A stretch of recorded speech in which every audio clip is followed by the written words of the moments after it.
నిజామాబాద్ జిల్లాలో వీర హనుమాన్ విజయయాత్ర అయితే దిగ్విజయంగా పూర్తయిందని చెప్పుకోవాలా. మాజీ ఎమ్మెల్యే గారు ఉన్నారు మనతో మాట్లాడడానికి. అయితే అన్న మీరు చెప్పండి, ఎట్లా అనిపిస్తూ ఉందన్న?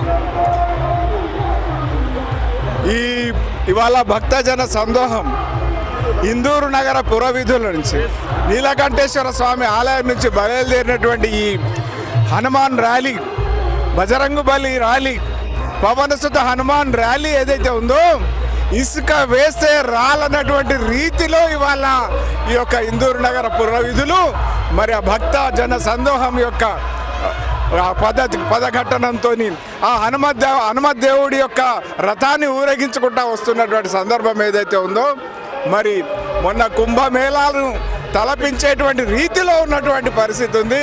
ఈ యొక్క హనుమత్ జయంతి సందర్భంగా మీ టీవీ ద్వారా హృదయపూర్వకమైనటువంటి శుభాకాంక్షలు. ఇందూరు నగర ప్రజానీకానికి, ఇందూరు జిల్లా ప్రజానీకానికి, పెద్ద ఎత్తున పాల్గొంటున్నటువంటి చిన్నపిల్లల ఆబాల గోపాల నుంచి పెద్దలు, యువకులు పెద్ద ఎత్తున కడలి తరంగంలో వస్తున్నటువంటి సందర్భంగా వారందరికి కూడా పేరు పేరున హృదయ ప్రతి ఏటా చూసుకుంటే మనకి హిందువులు ఏకమైతా ఉన్నారు, యూనిటీగా అవుతా ఉన్నారు అనే దానికి ఒక ఎగ్జాంపుల్ గా చెప్పుకోవాలా. చాలా మందికి ఇది ఒక ఎగ్జాంపుల్ గా చెప్పుకోవాల్సిందే అని చెప్పేసి నేను అనుకుంటున్నాను. హనుమంతుడు శక్తికి ప్రతీక. ఎక్కడెక్కడైతే అధర్మం పెచ్చుమీరుతుందో ధర్మ రక్షణ కోసం సమాజం అనేటువంటిది పెద్ద ఎత్తున కదులుతుంది. ఆ రకమైనటువంటి స్థితిని ఇది తలపిస్తా ఉన్నటువంటి పరిస్థితి ఉన్నది. అంటే దాదాపు ఒక 15 మందితో మొదలైనటువంటి శోభయాత్ర ఇలా లక్షలాది మంది ఈ శోభయాత్రలో పాల్గొంటా ఉన్నారు.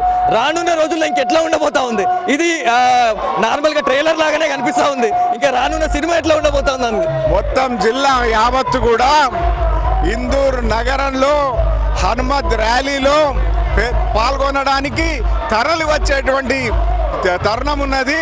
ఇప్పుడు యువత తరలి వస్తున్నారు, నగరంలోని ప్రజలందరూ భాగమవుతున్నారు, జిల్లా ప్రజలందరూ మరి వయస్సుల తారతమ్యం లేకుండా ఈ పురవీధుల్లో ఆ పవనసుత హనుమానుడి యొక్క ర్యాలీలో, రామభక్తుడు హనుమాన్ యొక్క ర్యాలీలో పాల్గొనబోతున్నారు. అంటే ఇంకొక విషయం ఏంటంటే దాదాపుగా తెలంగాణలో హైదరాబాద్ మనం ఫస్ట్ అని చెప్పుకుంటాం, సెకండ్ మన ఇందూరు అని చెప్పుకుంటా ఉంటాం. సో మా మీడియా వేదికగా మీరు మన సంస్కృతి సాంప్రదాయాల గురించి మనం అందరం కూడా ఇలా ఒక్కటైనట్టు కనబడతా ఉంది. సాంప్రదాయాలు మన కట్టుబాట్లు కూడా మనం చెప్పుకోవాల్సిన అవసరం ఉంది, మనం కాపాడుకోవాల్సిన అవసరం ఉంది. సో మీరేం చెప్పాలనుకుంటున్నారు మన వాళ్ళకి?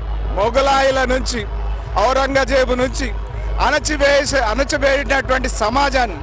అణచివేసినటువంటి సమాజానికి ఆ యొక్క గుర్తులను చెరిపివేసేటువంటి రీతిలో ఆ యొక్క అన్యాయాలను, అక్రమాలను మరింత భవిష్యత్తులో ఎటువంటి రూపంలో కూడా